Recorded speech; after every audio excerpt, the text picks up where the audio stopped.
Hello everyone, my name is Aniket and you are watching me on Angrezi Seekho YouTube channel. आज की list का हमारा पहला वर्ड है अनटाइडी।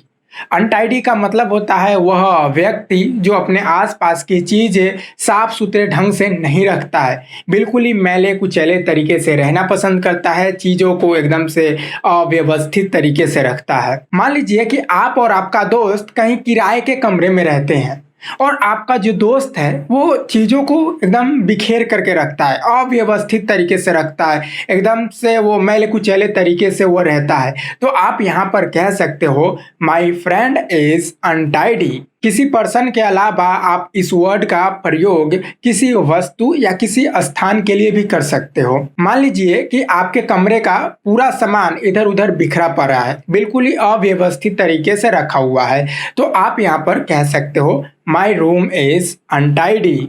अगला वर्ड है एरोगेंट। एरोगेंट का मतलब होता है कि वह व्यक्ति, वह पर्सनालिटी जिसको लगता है कि सबसे ज़्यादा इम्पोर्टेंट वही है।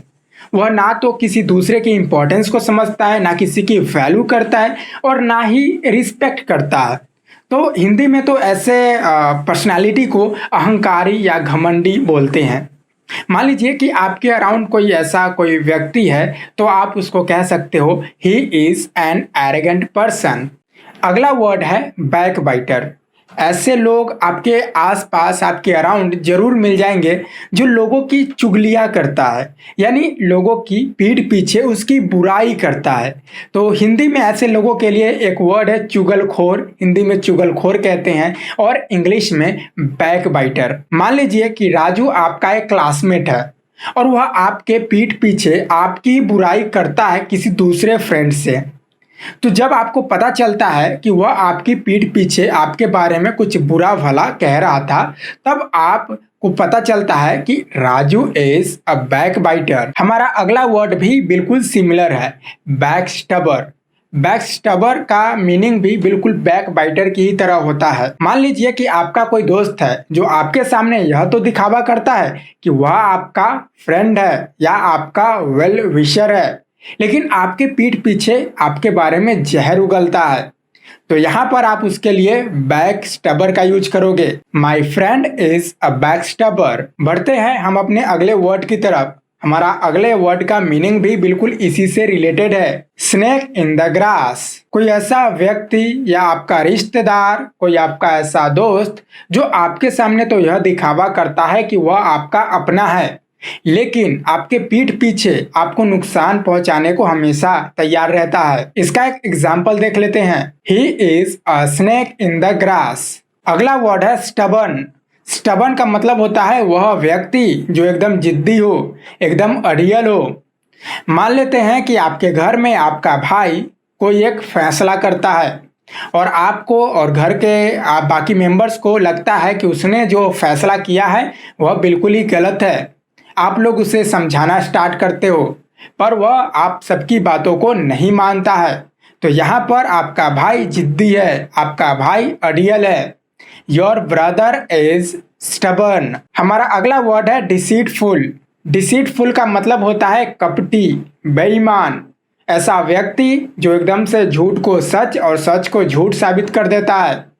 मान लीजिए कि आपके दोस्त को पैसे की जरूरत पड़ती है और वह आपसे पैसा मांगता है। आप उसे उधार दे भी देते हो, लेकिन जब आपको वापस पैसों की जरूरत पड़ती है तब आप अपने दोस्त से मांगने जाते हो कि मैंने जो पैसे दिए थे वो लौटाओ।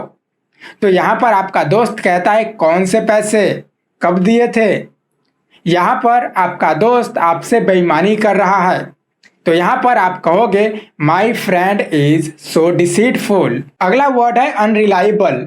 अनरिलायबल का मतलब होता है जिस पे आप भरोसा नहीं कर सकते या फिर जिस पे आप निर्भर नहीं हो सकते। मान लीजिए कि आप 4 दोस्त मिल करके कहीं गोवा ट्रिप का एक प्लान बनाते हैं, लेकिन उसमें से आपको किसी एक पे डाउट रहता है, संदेह रहता है, वह जाएगा नहीं जाएगा, क्या करेगा, कहीं उसकी वजह से आपका पूरा प्लान न बर्बाद हो जाए। तो यहाँ पर वह एक अनरिलायबल पर्सन है।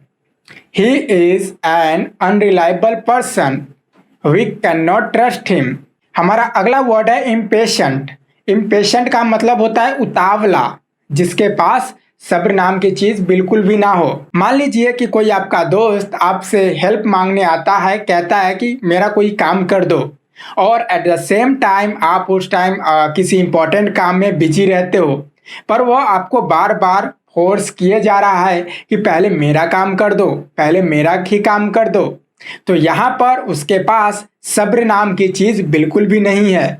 आप कह सकते हो ही इज इम्पेशेंट। अगला वर्ड है नैरो माइंडेड।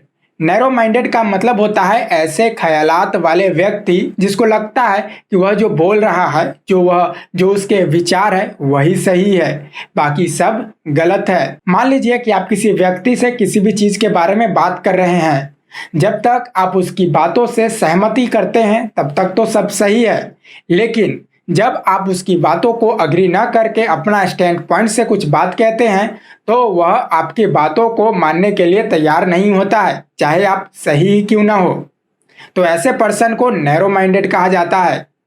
यहाँ पर एग्जाम्पल देखेंगे, he is a narrow minded person. आज की वीडियो मैं यहीं खत्म कर रहा हूँ। उम्मीद करता हूँ कि इस वीडियो से आपको जरूर कुछ नए वर्ड्स सीखने को मिले हैं। अगर आपको मेरा प्रयास पसंद आ रहा है तो कमेंट में आप जरूर बताइए।